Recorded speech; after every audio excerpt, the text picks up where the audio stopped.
The moment Ellen Rourke stepped through the wide double doors of Caldwell's Grain Hall, every conversation in the room dropped to a whisper sharp enough to cut glass.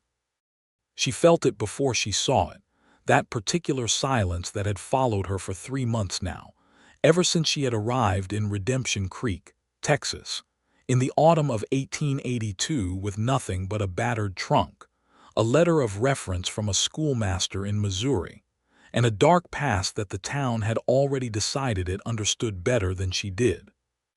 The silence pressed against her chest like a hand, and she lifted her chin against it because she had learned, at great cost, that lifting her chin was the only armor she had left. The grain hall was packed. Every bench, every chair, every makeshift stool dragged in from the saloon across the street was occupied. Families sat shoulder to shoulder. The Beaumont clan occupied an entire row near the front, Patriarch Gerald Beaumont spreading wide like a man who believed the world owed him space. The wives of the merchants clustered in the middle, their bonnets nodding together like birds sharing a secret. Children fidgeted along the side wall. The town council members sat at a long table at the front, their faces arranged in expressions of self-important authority, and not one single person moved to make room for her. Ellen stood in the aisle with the quiet dignity of someone who had survived worse humiliations, and she looked steadily down the rows, searching for a gap, a sliver, any place where her body might fit without forcing her way in. There was none, or rather, there was none being offered. She could see spaces. She could see elbows pulled in deliberately, purses placed on open inches of bench, knees turned away with the practiced artlessness of social cruelty. Her throat tightened. She had promised herself she would not feel this anymore, this particular species of shame. She had promised herself that 3 months of delivering their children's lessons faithfully every single morning, of grading their slates with careful corrections and gentle encouragement should have bought her something. Belonging, or at the very least basic human decency. It had bought her nothing. She was 3 steps from turning around and walking back out into the cold October evening when she heard it, a sharp creak of wood, a boot heel on the plank floor. And then a voice, low and carrying the particular authority of a man who did not need to raise it to be heard. "Miss Rourke." She turned. Sheriff Jacob Hawkins was standing at the end of the 4th row from the front. He had risen from his seat completely, and he was looking directly at her, and he was waving. Not a polite little gesture, a full, deliberate wave, the kind that said, "I see you and I want everyone else to see that I see you." He was pointing at the space beside him, which she could now observe had been kept conspicuously empty in a row that was otherwise filled on both sides. He had saved her a seat. The whispers that followed were a different kind entirely. They sliced in different directions now, some toward her with shock, some toward him with calculation. Ellen Rourke felt the blood rush to her face and felt, underneath the embarrassment and the shock and the complicated ache of being seen, something she had not felt in a very long time. She felt the first dangerous stirring of hope. She walked down that aisle with her back straight and her eyes on his, and she sat down beside Jacob Hawkins, and the town of Redemption Creek, Texas, would never be entirely the same again. But to understand what that moment truly cost both of them, to understand why that empty seat was both a gift and a grenade, you had to understand how they had arrived at this particular evening, and what secrets each of them had been carrying, and what forces in this small and unforgiving town were already working against them before either of them had spoken a single honest word to the other. The story had really begun 3 months earlier, on the first day of September 1882, when the afternoon stage had rolled into Redemption Creek, trailing a cloud of red Texas dust. Ellen Rourke had stepped down from that stage and stood on the main street of Redemption Creek for the first time, squinting against the afternoon glare, and her first clear thought had been that the town looked exactly like a place that had not yet decided whether it was going to survive. The buildings were a mix of solid permanence and desperate ambition, adobe and raw-cut lumber side by side, some of them already weathering badly.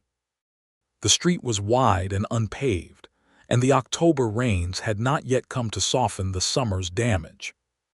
A water trough sat near the livery, and 3 horses stood at the hitching rail outside the general store, and 2 old men on a bench outside the barber shop watched her step down from the stage with the frank and unsettling attention of men who had very little else to do.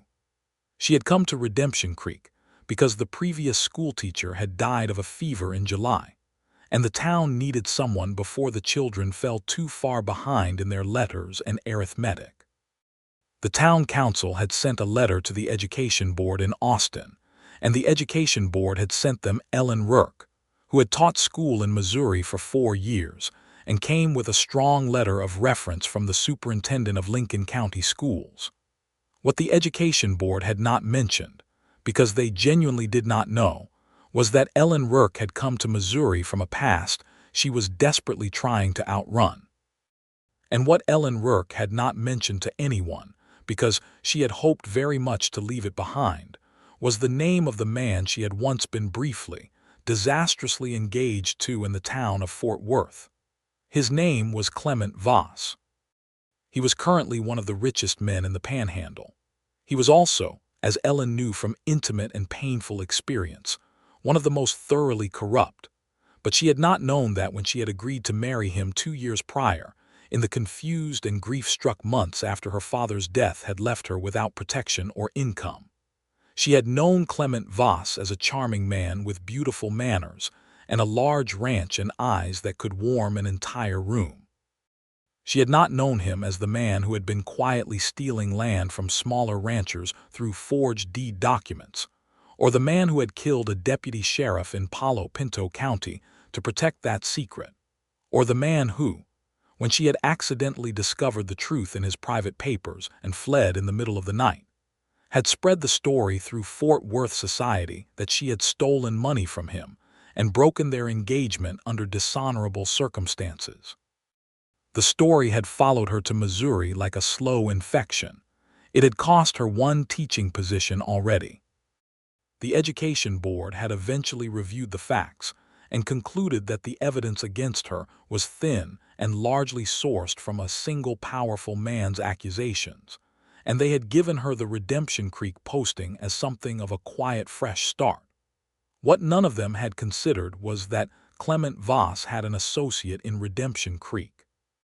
His name was Gerald Beaumont, and Gerald Beaumont was the most powerful man in the county, and Gerald Beaumont had received a letter from Clement Voss in early August that painted Ellen Rourke's character in the darkest possible terms and asked Beaumont, as an old friend and business associate, to ensure that the woman found no comfortable purchase in his town. Beaumont had been delighted to oblige. He had spoken privately to his wife, who had spoken to the other wives, and by the time Ellen Rourke stepped off the stage on September 1st, Redemption Creek had already made up its mind about her. Jacob Hawkins had not made up his mind about anything. He had been sheriff of Redemption Creek for 2 years, appointed by the county commission after the previous sheriff had died of a heart attack while attempting to arrest a horse thief, which the town took as a lesson about the importance of choosing younger men for the job. Jacob was 32 years old in the autumn of 1882, and he was broadly regarded as the finest sheriff the county had produced in a generation, which was both a compliment and a burden he wore with a particular quiet seriousness. He was a tall man, lean in the way that years of outdoor work, and not always enough to eat had made a man lean, with dark hair that showed the first threads of silver at the temples and gray eyes that had been described by various citizens of Redemption Creek as everything from steady as a good fence post to the kind that sees right through your best Sunday story. He had grown up in West Texas, the second son of a ranch family that had lost everything to drought in the 1870s. He had worked cattle drives, spent 2 years as a deputy in San Antonio, and come to Redemption Creek with a clean record and a reputation for being both fair and exceptionally difficult to bribe.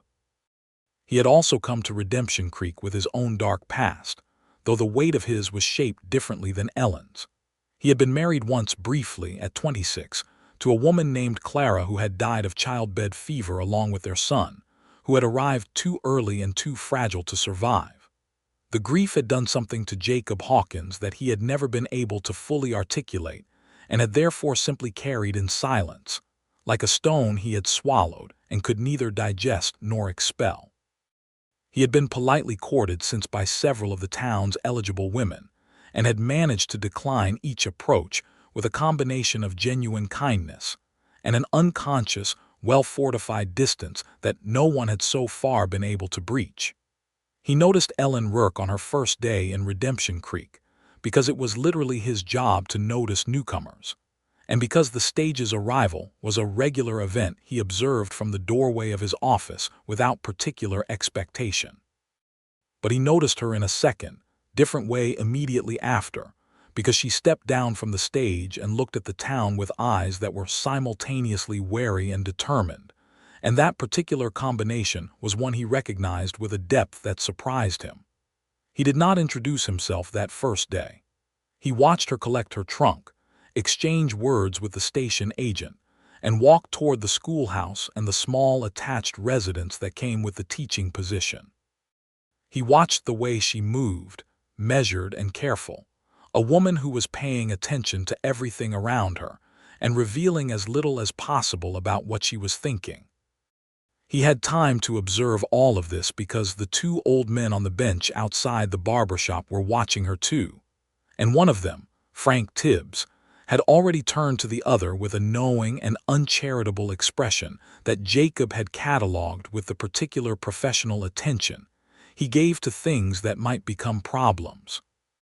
He had introduced himself the following morning, not by any plan or intention, but because he happened to be crossing the street when she came out of the general store, and they nearly collided at the edge of the boardwalk.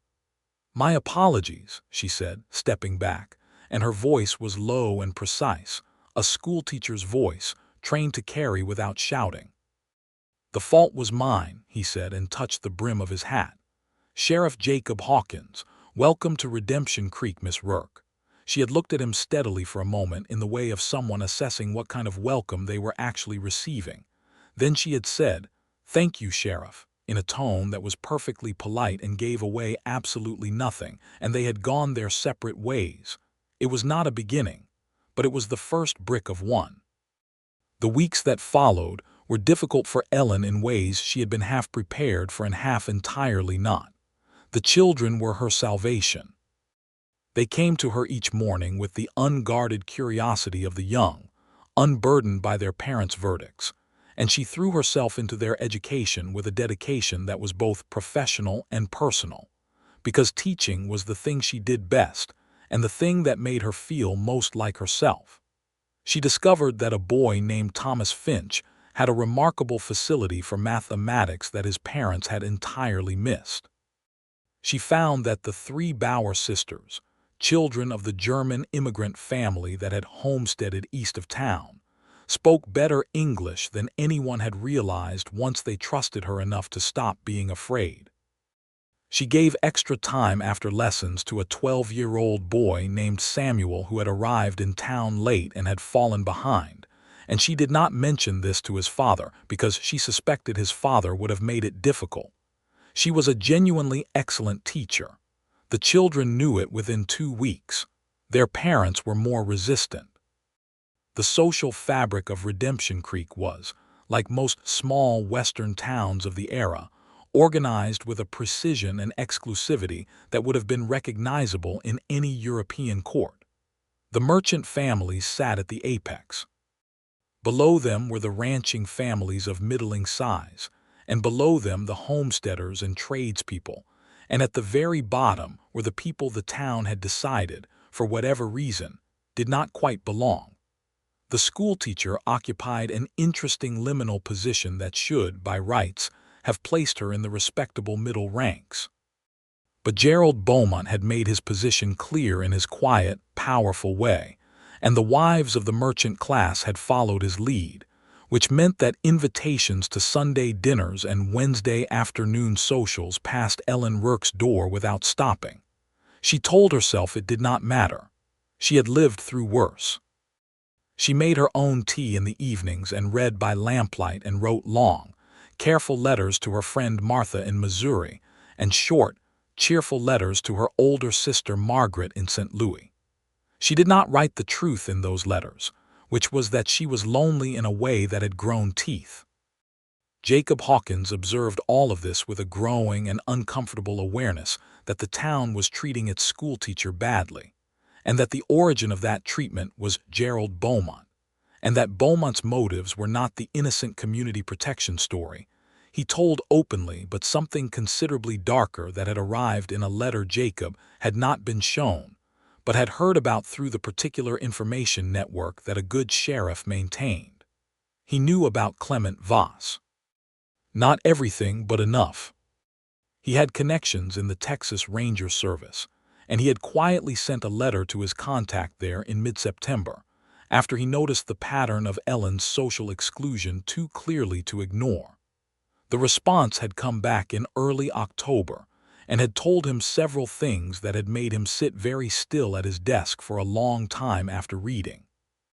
It confirmed that Ellen Rourke was, by every account the Rangers could verify, a woman of excellent character who had found herself in a dangerous situation with a powerful and dishonest man, and had done the only sensible thing, which was flee. It confirmed that Clement Voss was currently under informal investigation for land fraud and potentially more serious crimes, though the evidence was still being assembled. And it confirmed that Voss had business connections throughout the Panhandle and much of West Texas, including, his contact noted carefully, one Gerald Beaumont of Redemption Creek. Jacob had folded that letter and placed it in the locked drawer of his desk, and he had spent the following days thinking about what exactly he was going to do about it. He could not simply tell the town what he had learned, because small-town gossip was an unreliable vehicle and would likely twist the information into something unrecognizable before it helped anyone. He could not confront Beaumont directly without something more than a ranger's informal letter. And he could not, he found with some surprise, simply do nothing, because something about the specific image of Ellen Rourke walking into the grain hall for the October town gathering and finding no place where she was welcome had taken up residence in his mind, as a thing he would not permit to happen. He did not examine this feeling too closely at first. He told himself it was a sheriff's professional concern for the dignity and fair treatment of all citizens under his jurisdiction. He told himself it was a practical matter of maintaining order and preventing the kind of social cruelty that had a way of escalating into real trouble in small communities.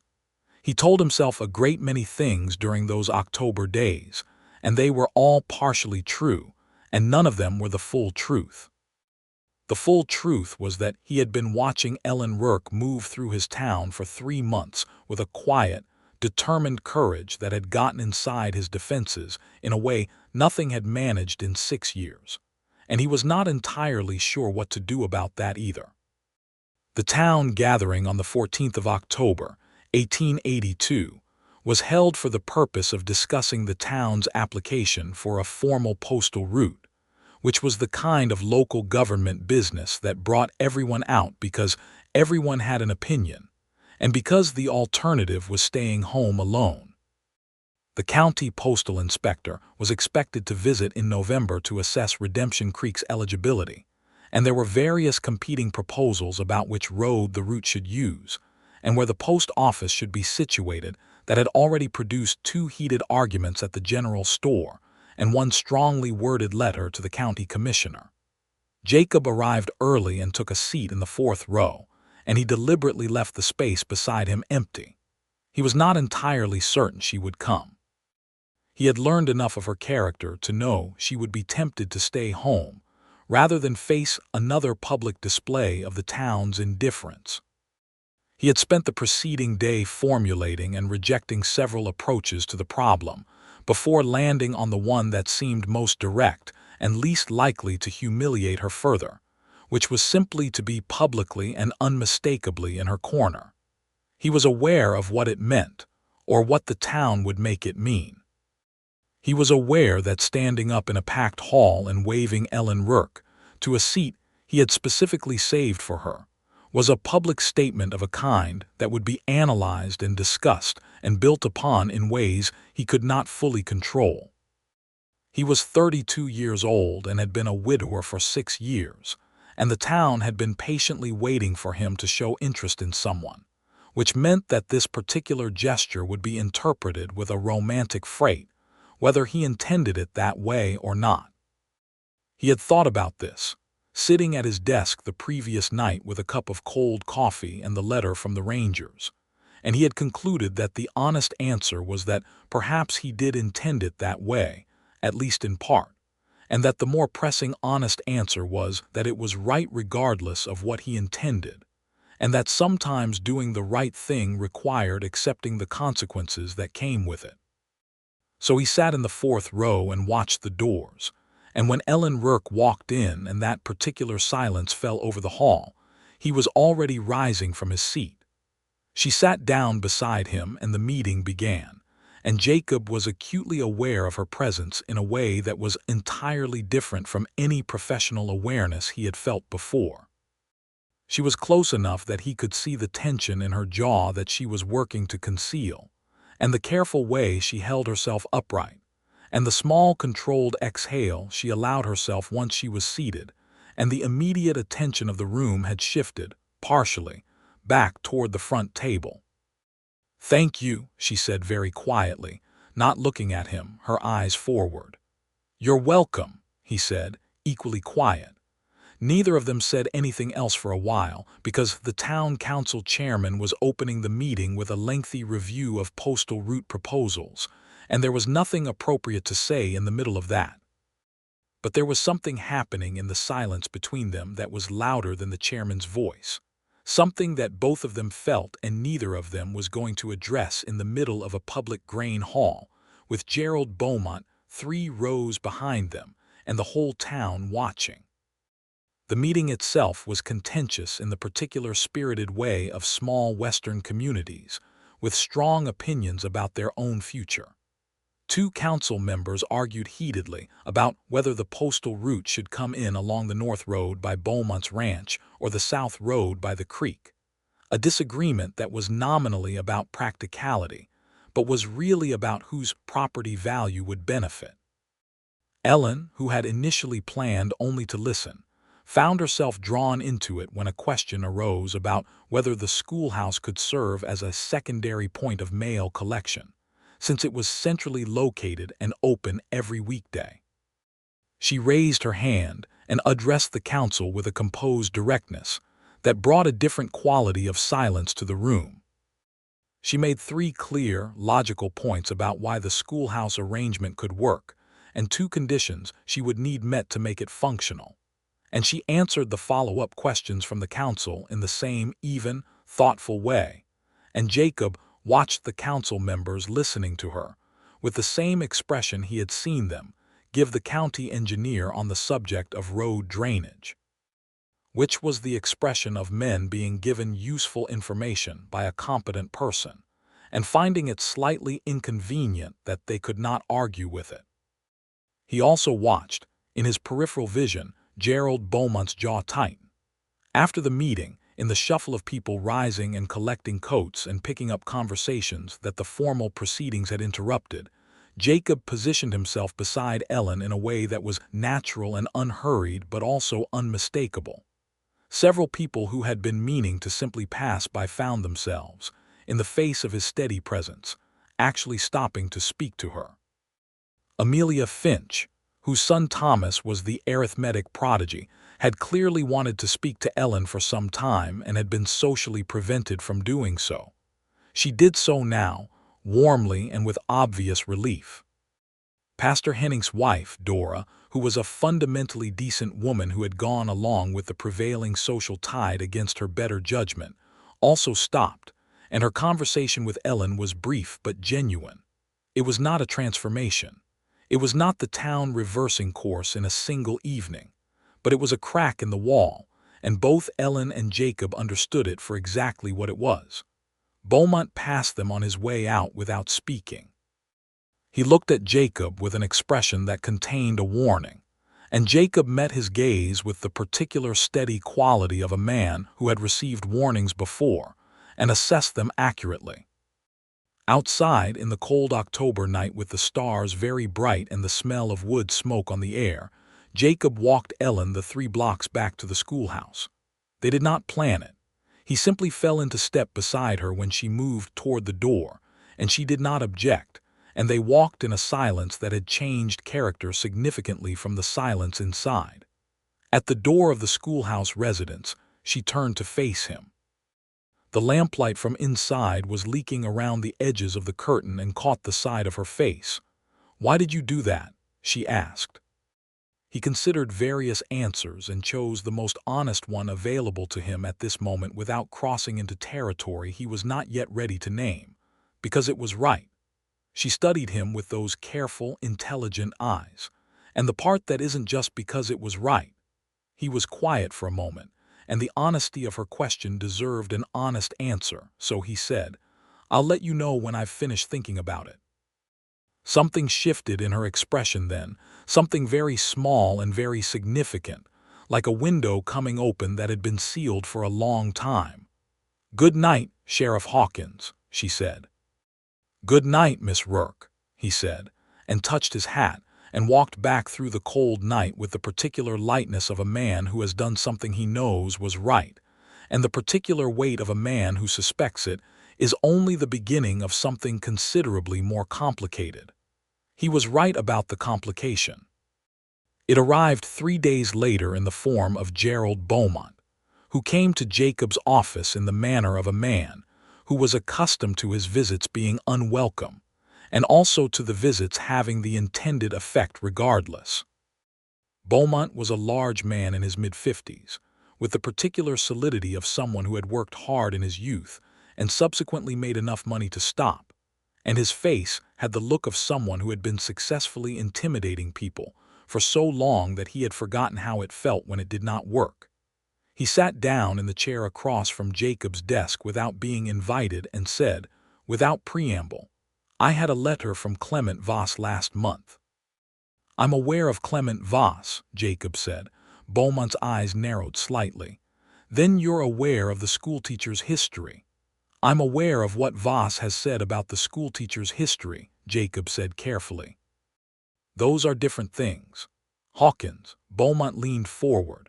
"That woman is a thief and a scandal, and she is sitting in a classroom with Redemption Creek's children every morning. I have been patient. I have allowed the town to handle this socially, as was appropriate. After your performance at the gathering, it seems the social approach has run its course. I am asking you, as the chief law officer of this county, to use your authority to remove her." Jacob sat back in his chair and let a moment of silence make itself useful. "On what charge?" "She stole from Voss." "I have found no evidence of that charge being formally filed anywhere in the state of Texas," Jacob said. "I've looked." Beaumont's face hardened. "Voss is a powerful man. So you've mentioned. He's also a man with a long memory for debts owed and favors expected."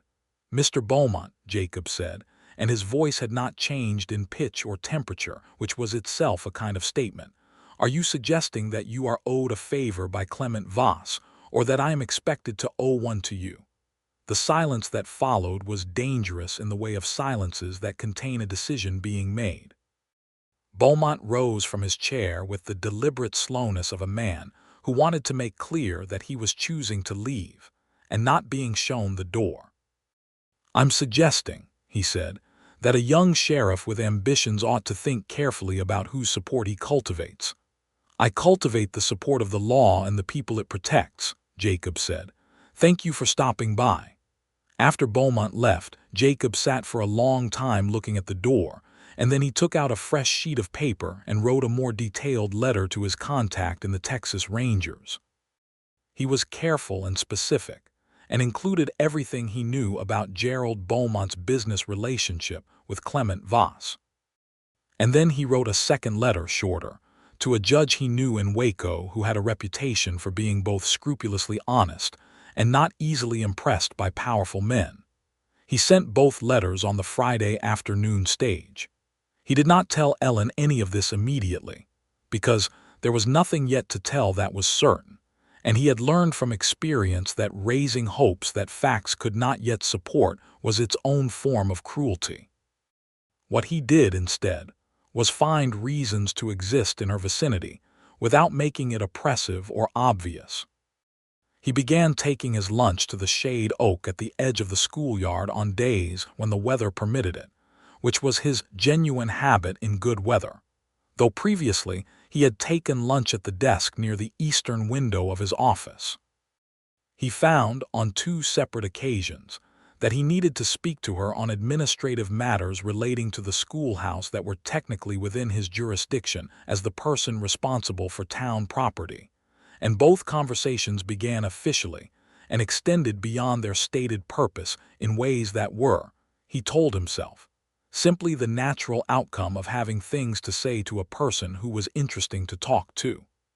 Ellen was not fooled. She was too observant and too experienced with human behavior to mistake what was happening, and she was also too careful, given the visible complications of her situation, to acknowledge it in any way that could be used against either of them.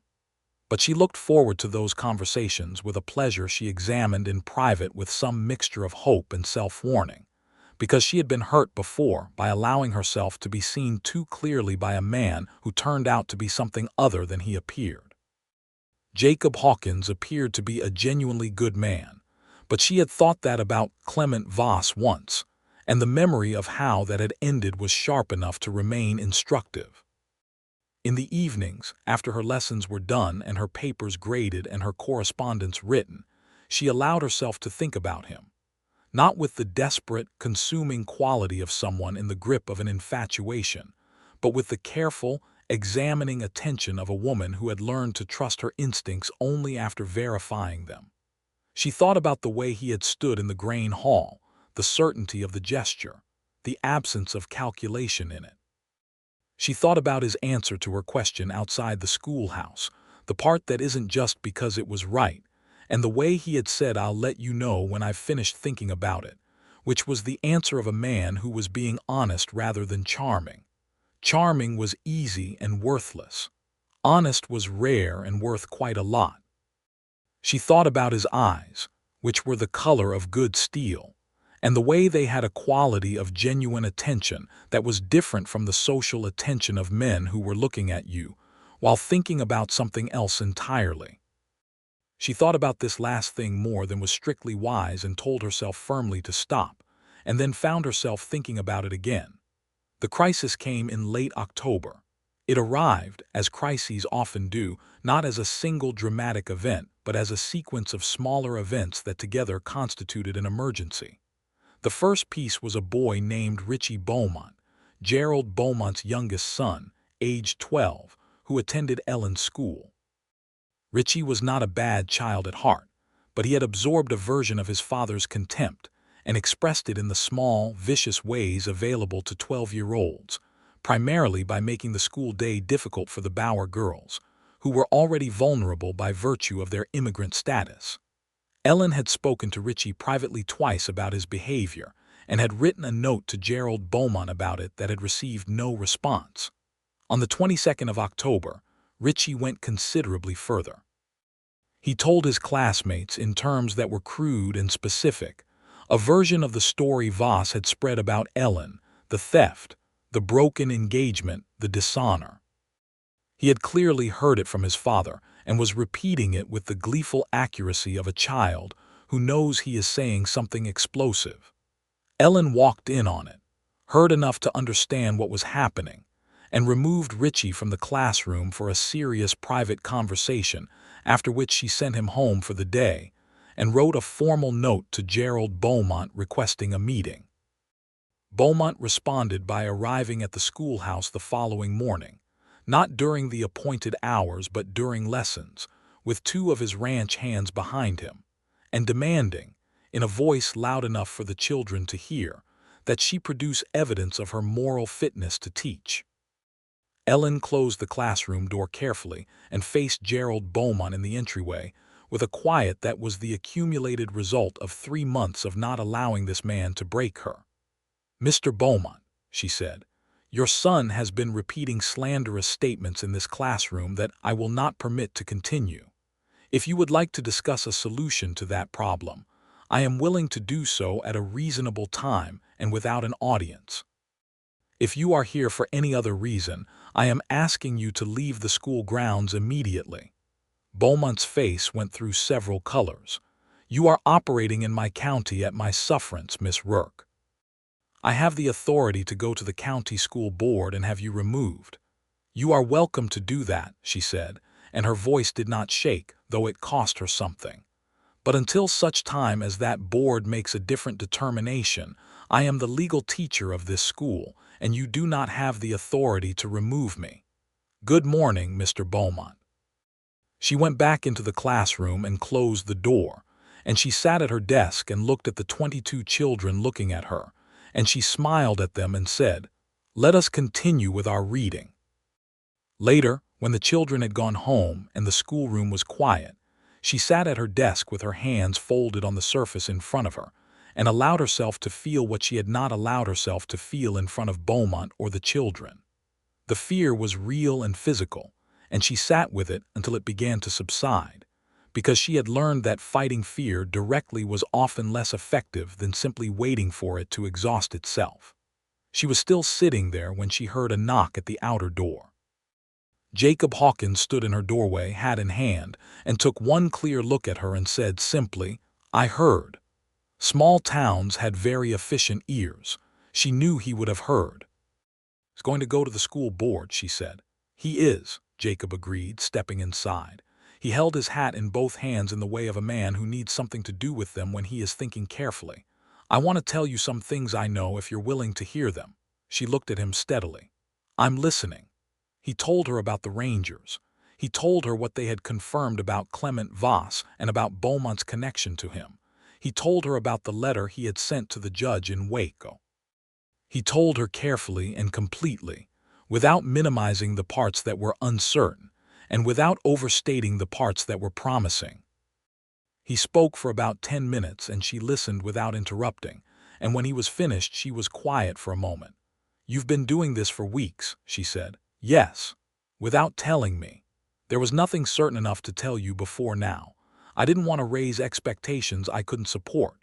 She looked at him with an expression he had not seen on her face before, a careful, searching look that was somewhere between gratitude and something more complicated. "Why are you involved in this, Jacob? It's not your fight." It was the first time she had used his first name, and he thought she had not planned it, because a small awareness crossed her face just after she said it. He let it stand. "It is my fight," he said. "Beaumont is using my jurisdiction to conduct a private campaign against a citizen of this county. That makes it very much my business. And beyond the professional reasons, which are real and valid, you have done nothing wrong and you do not deserve what is being done to you, and I am not willing to simply observe it." The look on her face when he finished that sentence did something significant to the wall she had been maintaining. She looked at him for a long moment, and then she said, "The part that isn't just because it was right." He had said it was right at the schoolhouse door 3 weeks ago, and she had asked about the other part, and he had said he would let her know when he had finished thinking. She had remembered it precisely, which told him something important about how much attention she had been paying. "Yes," he said, "I believe I've finished thinking." The silence between them was warm rather than empty. Outside the schoolhouse windows, the October afternoon was going golden, and the sound of a distant wagon on the main road drifted in with the cooler air. "I have been afraid," she said at last, and saying it out loud was clearly an act of courage rather than weakness. Not of Beaumont specifically. Of trusting my own judgment again. I trusted the wrong person before and it cost me very nearly everything. I am cautious about trust now. "That's reasonable," he said. "I'm not asking you to trust what you don't know. I'm only asking you to consider what you've observed." She looked at him with those clear, assessing eyes. "I have observed that you are a fair man, and a principled one, and that you act without requiring an audience for it." "Those are good things to observe," he said, and the corner of his mouth moved in a way that was almost a smile. "They are," she agreed. And then, with the precision of someone who had thought carefully about what they were doing, she said, "I would like to have dinner with you if that's possible." "Tomorrow evening," he said immediately, and then, with a self-awareness that surprised him, added, "I've been thinking about asking you for about 3 weeks." She did smile then, fully and genuinely, and it was the first time he had seen her do it without any reservation in it. And it was, he thought with the private clarity of a man who has been alone long enough to recognize the significant moment, extraordinarily beautiful. The dinner was at the hotel dining room, which was the finest establishment in Redemption Creek by default, and it announced them as publicly as Jacob had privately intended it to, because whatever was happening between them did not need to hide in corners. He wore his best coat, and she wore a dress of deep blue wool that he had not seen before, and that she had, he suspected, preserved for occasions that Redemption Creek had not, until now, offered her. They talked for nearly 2 hours. They talked about Missouri and Texas, and teaching and law. She told him about her father, who had been a schoolmaster, and who had taught her that good teaching was the most democratic form of power, because it transferred itself to the student and diminished no one in the giving. He told her about Clara and about the son who had not survived, and he was surprised by how directly he could speak about it now, as though the grief were a landscape he had learned to inhabit rather than a storm he was still caught in. She listened to that part without offering false comfort, which was the response that meant the most because it treated him as someone who did not need to be protected from his own history. She told him about Clement Voss, the whole story from the beginning, with the full uncomfortable truth of how she had not seen it coming, and how she had lived with the questions about her own judgment ever since. She did not tell it as a victim story or a confession, but as an honest account of events and what she had learned from them, and he listened to it the same way she had listened to him, with complete attention, and without any impulse to fix it or simplify it. "You were not wrong to trust him at first," Jacob said when she had finished. "You were working with the information you had. He was deliberately hiding the rest." "I know that," she said. "In my head, I know that." "The rest takes time," he said. "Does it eventually arrive?" she asked, and there was something genuinely vulnerable in the question. "Mostly," he said honestly. "The part that doesn't fully resolve, you learn to live alongside it. It gets quieter." She considered this. "That's more useful than telling me it goes away entirely." "I don't lie to people about how hard things are," he said. "It seems unkind." She looked at him across the table with a quality of attention that was no longer evaluating. It was simply there, warm and open, and he felt it with a clarity that was almost startling. "I'm glad you stood up and waved," she said. "So am I," he said.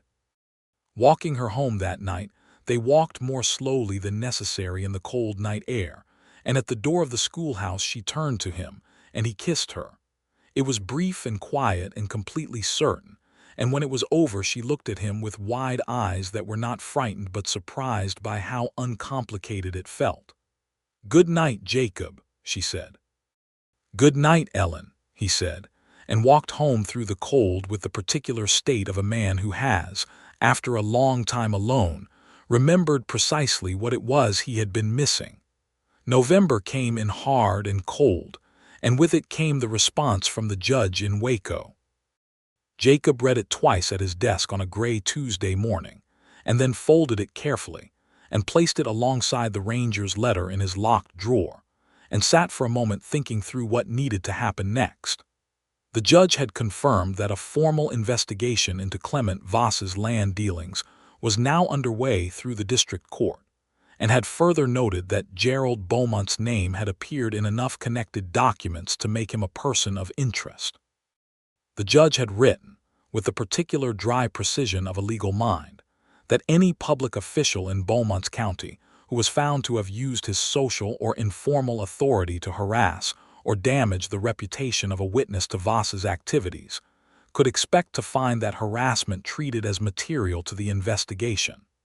This was information that needed to reach Beaumont, and it needed to reach him in a way that could not be later used as intimidation or improper interference.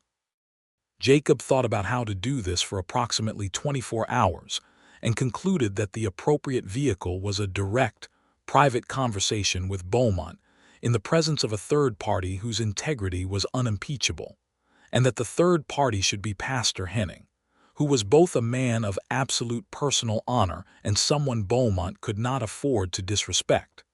He arranged the meeting for the following Thursday, and it went as he had planned.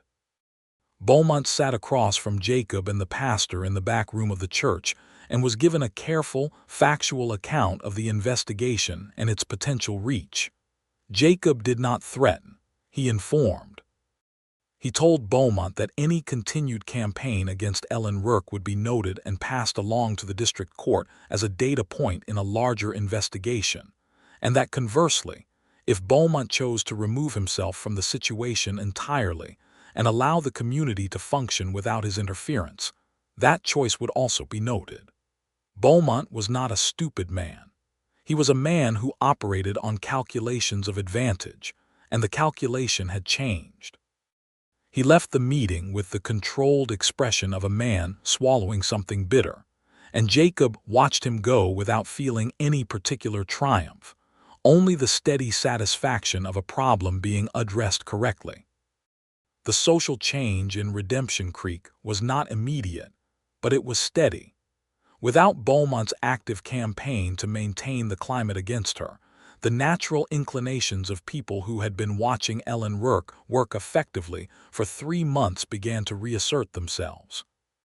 Amelia Finch organized a small dinner and invited Ellen along with 2 other women, and Dora Henning began stopping by the schoolhouse on Friday afternoons to talk, and eventually extended an invitation to the church women's circle that was both sincere and accepted. The children continued to flourish. Thomas Finch's mathematical ability became something of a local point of pride when he solved a problem about land surveying at a speed that astonished the county surveyor, who had stopped at the school to deliver a letter and been corralled into a demonstration by an enthusiastic Ellen. The Bauer girls began writing the most precise and beautiful compositions in the class. Samuel, the late-arriving boy, caught up entirely by mid-November and then surpassed several of his classmates through sheer determined effort. Ellen watched all of this with the quiet pleasure of a teacher who had been given enough stability to actually teach, and the texture of her days changed. They were still demanding and sometimes lonely, but the loneliness had begun to fill in from multiple directions. The dinners and the women's circle and the conversations with Dora Henning. And Jacob. Jacob came for dinner on Thursday evenings, and she came to his office on Saturday mornings when no one needed immediate sheriffing, and they could sit with coffee and talk for an hour or 2. They rode out together one Sunday afternoon in November along the creek road, 2 horses moving at an easy pace through the pecan trees that were shedding their last leaves, and talked about the future in the careful, tentative way of people who have been separately hurt and are approaching something good with an appropriate respect for its fragility. He told her about what he wanted, eventually, not from the job or from the town, but from his actual life. He wanted a home that felt like one, which his current quarters above the office did not. He wanted to go back to some version of the land, not cattle necessarily, something smaller, a modest spread where a man could think. He wanted children, and he said this directly and without apology, and she understood from the directness that he was also saying he knew the cost of wanting something and losing it. She told him she wanted to keep teaching, that it was not a fallback position or something she was doing until something better presented itself, but a genuine vocation. She wanted to teach in a place that would eventually let her build a curriculum rather than just maintain one. She wanted to stop moving, which she had been doing in one form or another since she was 20, and she was ready to want that from a specific place rather than as an abstract ideal. "That sounds like Redemption Creek," Jacob said from his horse, the November wind pushing the last leaves off the pecans around them. "It's starting to," she agreed. He reached across the space between their horses and took her hand, and they rode in comfortable silence for a while, and it felt to both of them like a promise, not stated yet, but already substantially kept. The investigation into Clement Voss came to its resolution in early February of 1883. Jacob received the official notification from the district court, and then a follow-up letter from his contact in the Rangers, and the substance of both was this.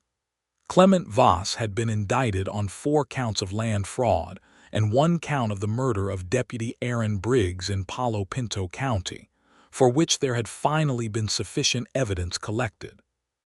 Gerald Beaumont had been named as a material witness in the fraud investigation and was cooperating, apparently, with considerable enthusiasm now that the alternative had been made clear. The charges against Ellen, such as they had ever been in anything beyond unofficial rumor, were formally and publicly declared unfounded by the district court in its preliminary documents, which were a matter of public record. Jacob had requested, through the judge, that this determination be sent to the county school board and to the education board in Austin, and this had been done. He told Ellen on a Tuesday evening in February, at the hotel dining room, where they had dinner together regularly now, and the town had long since stopped finding it remarkable. She sat across from him and read the letter from the district court 3 times without speaking, and then she set it carefully on the table and pressed her hands flat on either side of it and looked up at him. "It's over," she said. "It's over," he confirmed. She was quiet for another moment, and then she said, 2 years. I have been carrying that for 2 years. I know. I have been carrying the shape of it even in places where no one knew about it because I knew about it. Because I kept asking myself if I should have seen it sooner." She looked down at the letter again. "It is very strange to be told officially that a thing you knew to be true was in fact true." "The official part matters," he said. "Not because it's more true than your own knowledge of it, but because it closes what was left open." She nodded slowly, and then she said with a shift in her expression from something heavier to something lighter, "We should celebrate." "We should," he agreed. "Order something other than the Tuesday special," she suggested, and the lightness broke through fully then, and she laughed, a real laugh, warm and complete, and he thought it was one of the finest sounds he had ever heard. He asked her to marry him on the first Saturday in March. He had not planned the specific moment with any elaborate ceremony. He had been thinking about the question since November and had known the answer he wanted for somewhat longer than that. And on the first Saturday morning in March, when she arrived at his office with 2 cups of coffee from the hotel kitchen, in the way she had developed the habit of doing, and sat across from him in the worn leather chair she had claimed as her own in those morning visits, he simply said it. "I want to marry you, Ellen. I have wanted to ask you for some time, and I have held off because I wanted to be sure the ground was clear enough for you to answer it freely, without any of the pressure that was on us before. The ground is clear now, so I'm asking." She set her coffee cup down with a small, careful click and looked at him. "I know what I am saying yes to," she said, which was not the answer and also entirely was. "I am not saying yes to the idea of you. I know you specifically and you know me specifically, which is a different and better thing." "It is," he agreed. "Yes," she said, "I will marry you." He came around the desk and she rose from the chair, and when he held her, it was with the particular certainty of 2 people who have arrived somewhere deliberately and are precisely where they intended to be. They were married on the 14th of April, 1883, in the Redemption Creek Church, and the wedding was attended by what appeared to be the entire population of the town and a significant portion of the surrounding county. Dora Henning organized the church flowers, which were early bluebonnets and yellow cedar blooms because April was generous that way in Texas. Amelia Finch made the wedding cake, a genuinely magnificent accomplishment in 2 tiers with dried fruit and spiced sugar. The children from the school, every single one of them, were present in the front rows and behaved with a formality that suggested they had been coached, and with a barely contained excitement that suggested the coaching had reached its limits.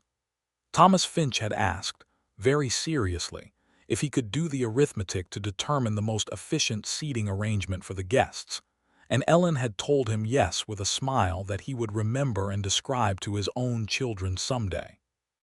Ellen wore her mother's wedding dress, which Margaret had sent from St. Louis in a carefully packed box that had arrived with a long and emotional letter and the specific directive to be happy, which Ellen read 3 times in her small residence the night before her wedding.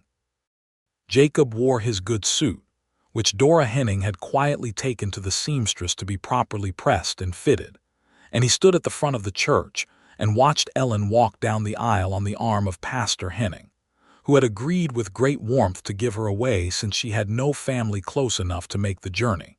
And the expression on Jacob's face was one that the people who witnessed it would discuss later with real feeling. Because it was the face of a man entirely and unguardedly, in the presence of something he had been afraid he would never have again. The vows were traditional from the Book of Common Prayer, because both of them were people who found that the old words, said with intention, contained more meaning than novel ones. When Pastor Henning pronounced them husband and wife and Jacob kissed her in front of the assembled town of Redemption Creek, there was a sustained and genuinely joyful response from the pews that surprised both of them with its warmth and duration. Amelia Finch cried. Dora Henning cried. Thomas Finch made a careful effort not to cry and was not fully successful.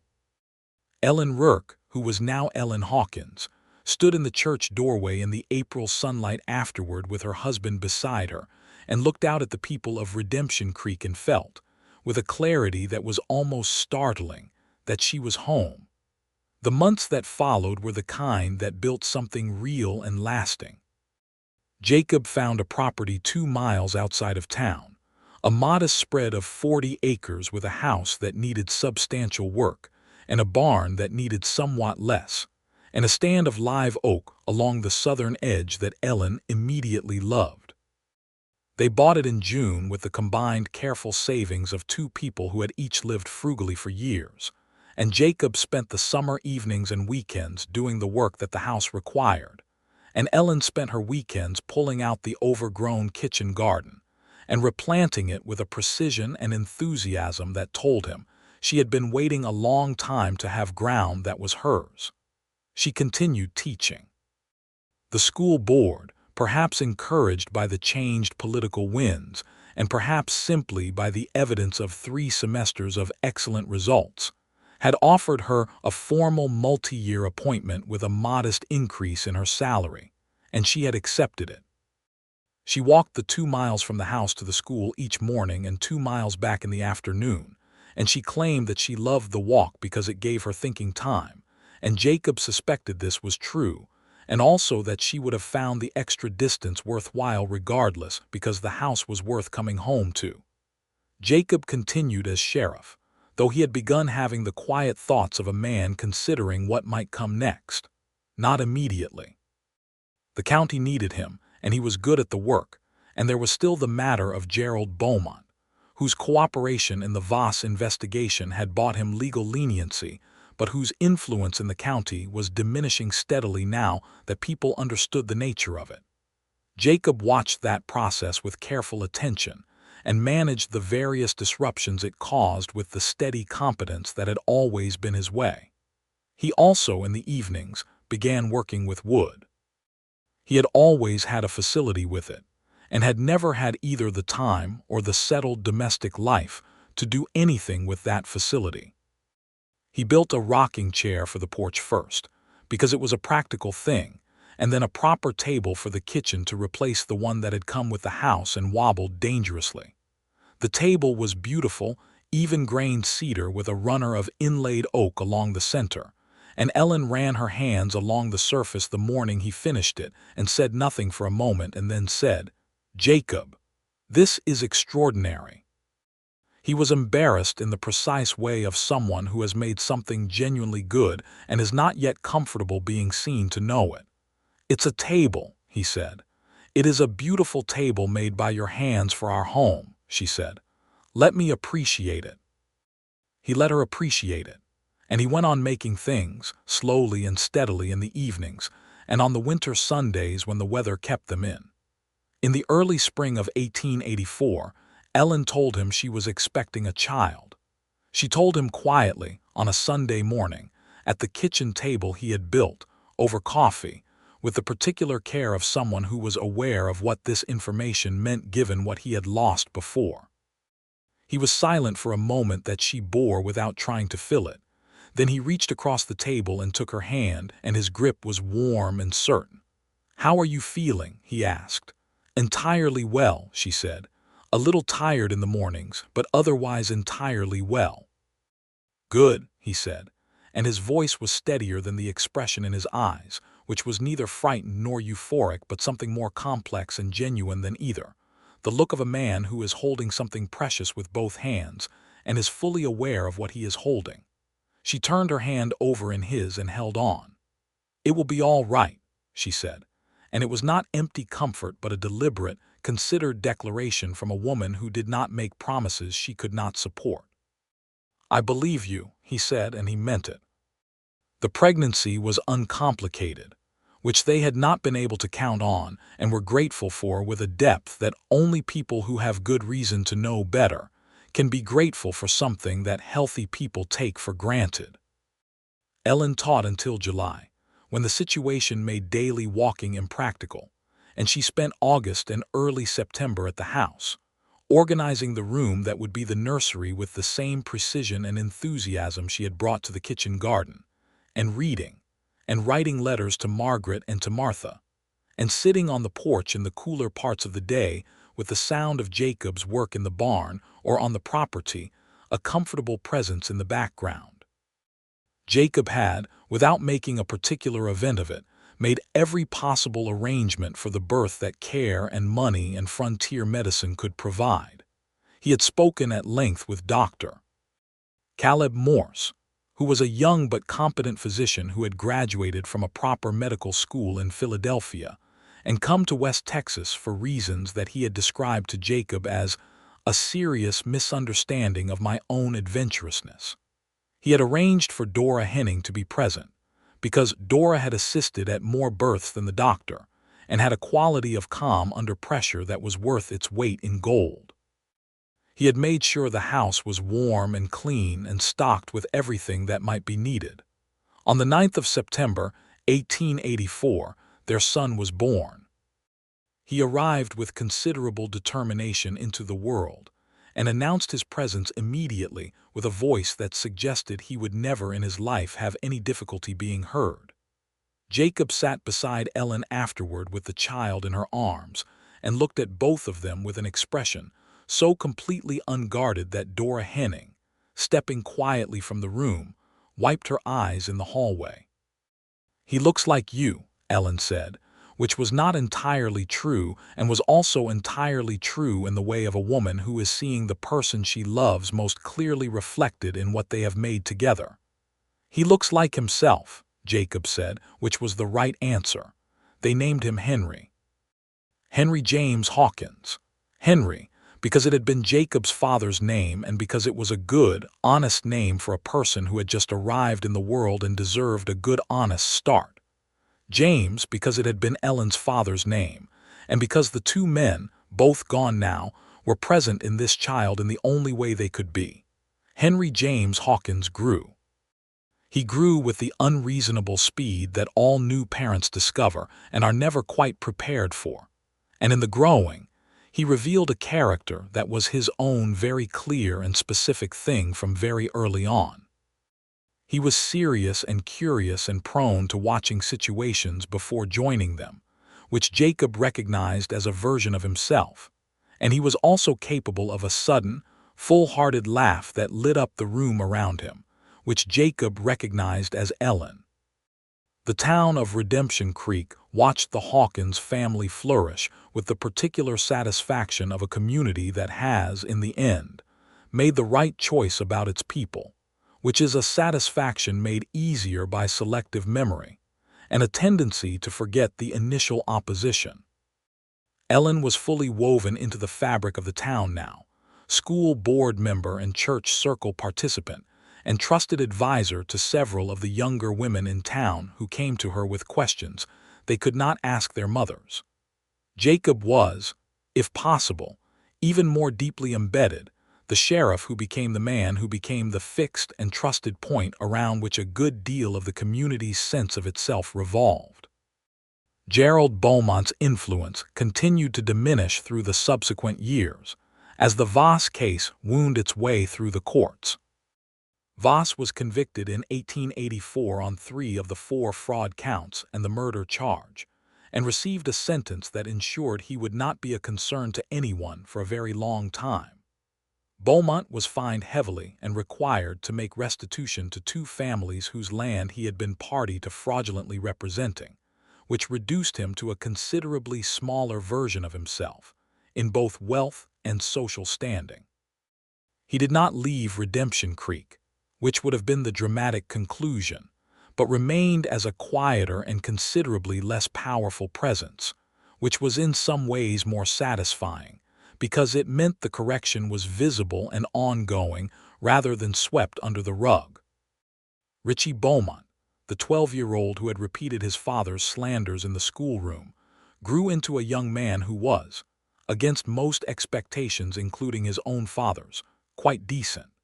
He worked his father's remaining land with a steady competence and treated people fairly, and Ellen suspected, though she never said it, that the years of watching his father's power dissolve as a consequence of his dishonesty had taught Richie something important that his father had never intended to teach him. In the spring of 1886, Ellen discovered she was expecting their second child. This time the telling was different, lighter, still precious, but without the particular weight of the first time, and Jacob received the news with a smile that was immediate and complete. "Are you hoping for a girl?" she asked him, knowing the answer. "I'm hoping for a healthy child," he said, which was also entirely true and also not the complete answer. "The healthy child is assumed," she said. Beyond that, I would love a daughter," he admitted. "Henry needs someone to argue with who will give him a proper competition." "He'll be 2.5, she pointed out. "He'll grow into it," Jacob said. Their daughter arrived in November of 1886, and they named her Clara Louise Hawkins. Clara for the woman Jacob had loved and lost, and who deserved to live on in something good, and Louise for Ellen's mother. Ellen had suggested Clara herself, and Jacob had been unable to speak for a moment when she did, which was how she knew it was the right choice. Clara came into the world with the same determined force as her brother, and immediately demonstrated a set of opinions about her own comfort that suggested she would never have any difficulty making herself understood. Henry, at 2.5, regarded her with the complex mixture of proprietary pride and suspicion that characterizes the eldest child throughout recorded history, and was overheard explaining to her, at a time when she was 6 weeks old and entirely unable to appreciate the instruction, exactly how the household operated and what her role in it would be. Ellen had stood in the doorway listening to this, and had to press her hand over her mouth to keep from laughing and disturbing the lecture. Jacob built Clara a cradle from a piece of particularly beautiful live oak that he had been saving for 2 years for something that deserved it, with a curve to the runners that made it rock with a perfectly smooth motion and small carved flowers along the headboard because Clara, he had decided, deserved flowers. Ellen ran her hand along the carved flowers and said, "Jacob, you should be making things and selling them." "I make things for us," he said, in the way of a man who has not yet connected a skill he loves with the idea of it being commercially valuable. "You could do both," she said. She planted the idea carefully, the way she planted everything, and over the following year it grew. Jacob's fine woodworking began to be known in the county in the particular way of craftsmanship that speaks for itself, and a furniture maker in Abilene wrote to him about supplying pieces, and a rancher from 2 counties over commissioned a dining table and 8 chairs.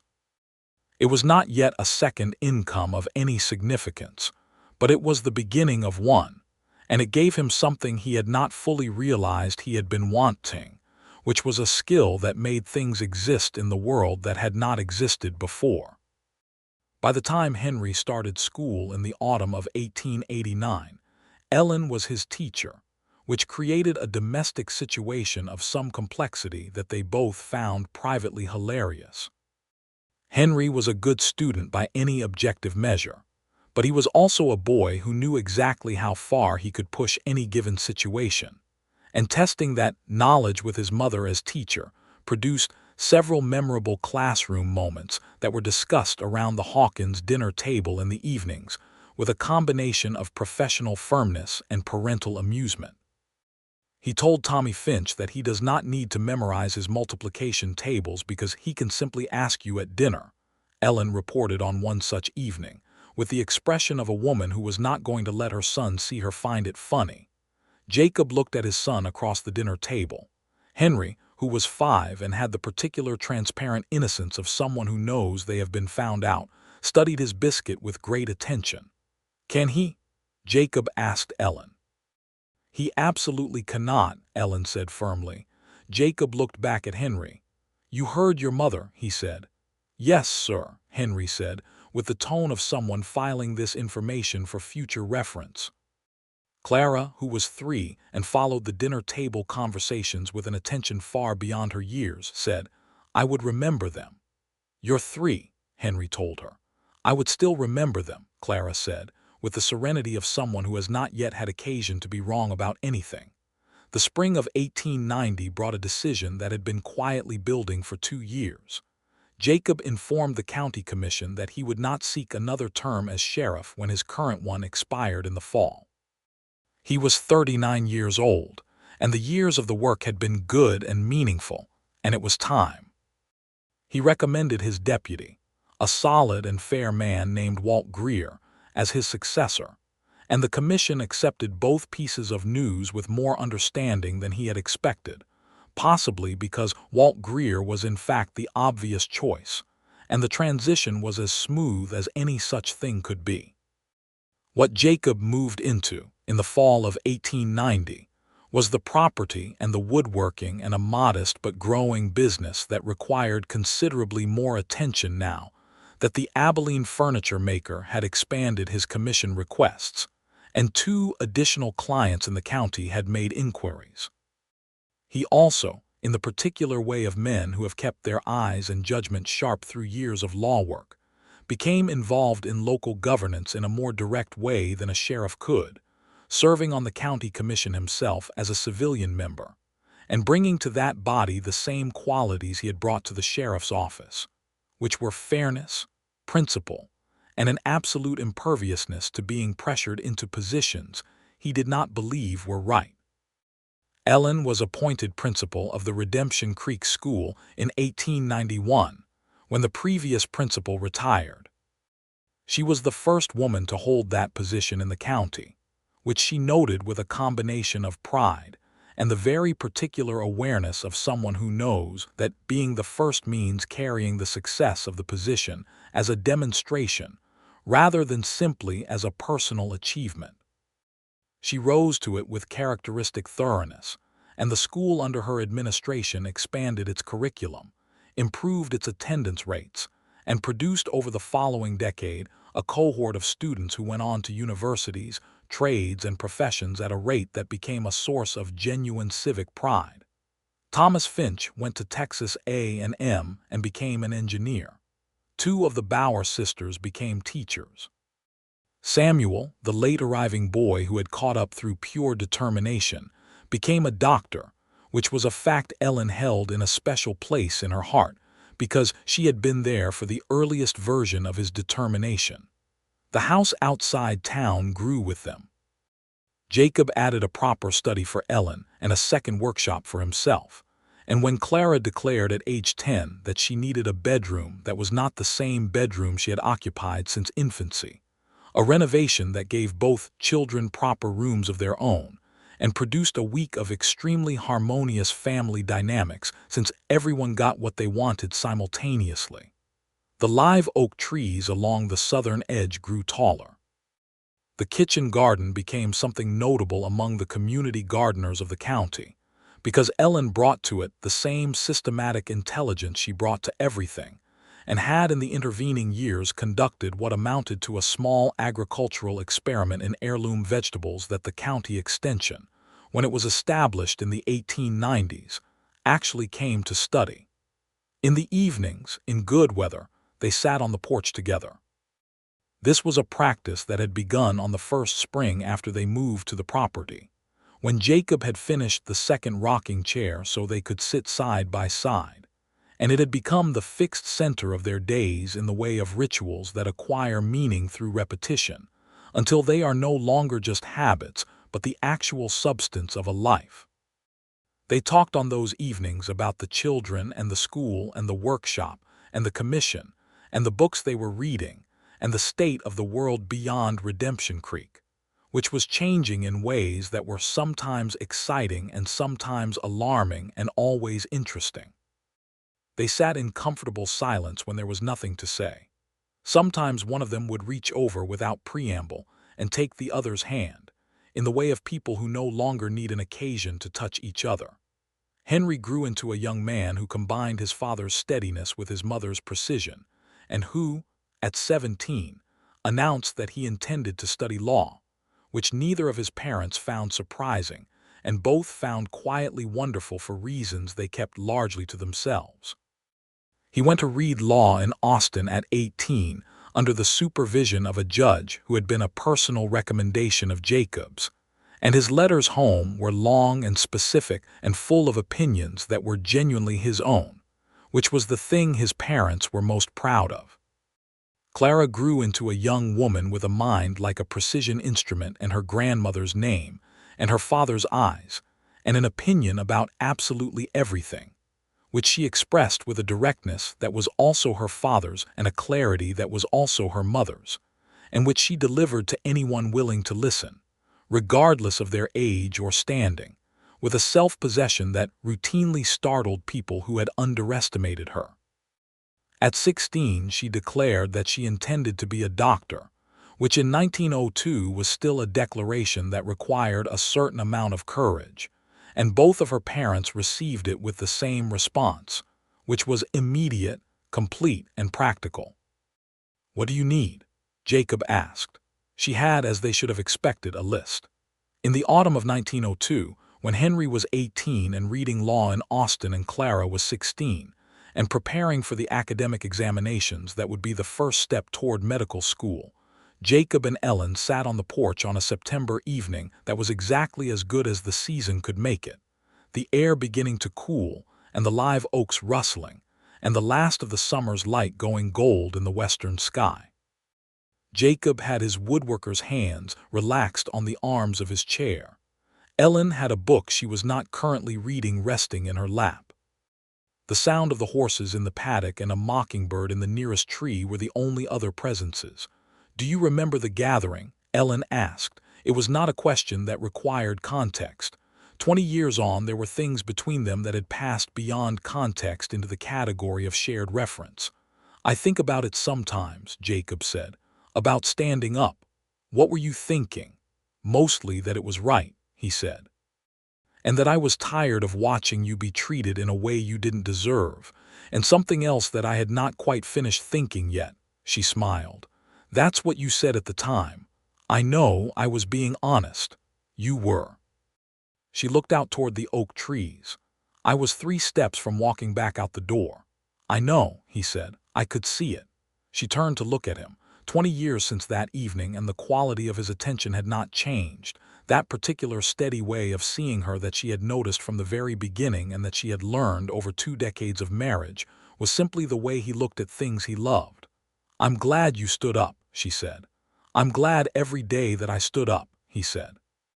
She reached over and took his hand, and they sat in the September evening while the light faded, and the mockingbird moved to a different tree, and the first stars came out over West Texas, and the house behind them held 20 years of living, and the evidence of children grown and work well done, and the particular warmth of a home that had been built with intention.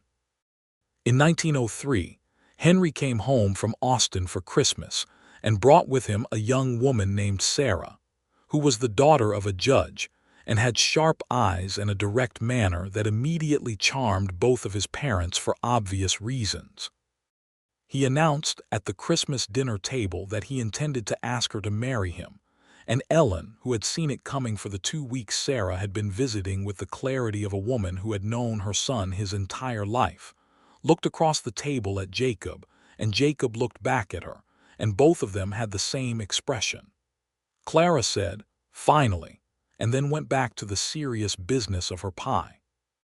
Henry married Sarah in the spring of 1904, in the same Redemption Creek church, where his parents had been married 21 years earlier. The church had been renovated since then, and there were electric lights in town now, though not yet in the outlying properties, and the stage line had been replaced by a railway connection, and much had changed in the world and in the county. But the church still smelled of wood polish and flowers, and Pastor Henning's son, who had taken over his father's congregation 5 years before, performed the ceremony with the same words his father had used, and Ellen sat in the front pew beside Jacob and held his hand throughout. Clara passed her medical examinations in 1906, with results that her examining board described in writing as exceptional, which was not a word they used commonly, and enrolled in the Women's Medical College in Philadelphia that autumn with a scholarship that partly reflected her scores and partly reflected the personal letter of recommendation written by Dr. Caleb Morse, who had delivered her into the world and watched her grow, and was not remotely surprised by what she had become. Jacob and Ellen stood on the platform of the Redemption Creek Railway Station in September of 1906 and watched the train carry their daughter east, and Jacob's arm was around Ellen's shoulders, and they watched until the train was out of sight. "She is going to change things," Ellen said. "She is," Jacob agreed. "The world won't know what hit it." Ellen laughed and leaned into him, and they walked back along the main street of Redemption Creek in the September morning. The town was 24 years further along than the one Ellen had walked into on a dusty September afternoon in 1882, and some things about it were entirely different, and some things had not changed at all. The grain hall where the October gathering had been held was now a community center that also served as a meeting space for the town's civic organizations. The hotel dining room where they had first had dinner together had been replaced by a proper restaurant that sat 40 people. The schoolhouse had been expanded twice. The house outside town was as full of life as it had ever been, in the specific way that a house is full of life even when the children are grown and gone, when the rooms they occupied carry the particular warm presence of the people who have lived and laughed and grown up in them. Jacob's woodworking had become, by 1906, something genuinely notable. He had pieces in homes across 3 counties and had turned down a request to supply a furniture store in Dallas only because the volume required would have made it a factory rather than a craft, and he was a craftsman rather than a manufacturer, a distinction he held with quiet conviction. He had, the previous year, made a set of chairs for the county courthouse that were so beautiful that the county commissioner had sent him a letter of formal appreciation, which he had used as bookmarks in 3 different volumes and otherwise not displayed. Ellen was still the school principal. She was 51 years old in 1906 and had been running the Redemption Creek School for 15 years and had no intention of stopping until she chose to. And she had not yet identified the circumstance that would constitute choosing to. The school had grown to include 2 additional teachers and a library of 200 books that she had assembled over a decade, with the determination of a woman who understood that books were not decorative. The county school board had twice asked her to advise on district-wide curriculum matters, and she had done so with the characteristic combination of thorough preparation and firm opinions that had defined her professional conduct for 20 years. In the evenings, they still sat on the porch. The rocking chairs Jacob had made were still there, though he had replaced the runners on both of them twice, and the view toward the live oaks was one they had watched across every season of 20 years and still found worth watching. Henry and Sarah had a son in 1905, making Jacob and Ellen grandparents with a completeness and delight that surprised both of them for its specific quality, which was different from parenting in the way of a happiness that did not also contain the weight of responsibility. They named him Jacob Thomas Hawkins, and the elder Jacob held him for the first time with an expression that the younger Jacob would describe in a letter to his sister in Philadelphia as, "Father looked like he was holding the whole world and it wasn't too heavy." Clara wrote from Philadelphia regularly, and at great length, because she had inherited both her parents' facility with words and her mother's conviction that communication was worth the effort. She was thriving and engaged, and had already, in her first year of study, identified 3 specific areas of medicine she intended to pursue, which her professors were treating as ambition, and she was treating as an agenda.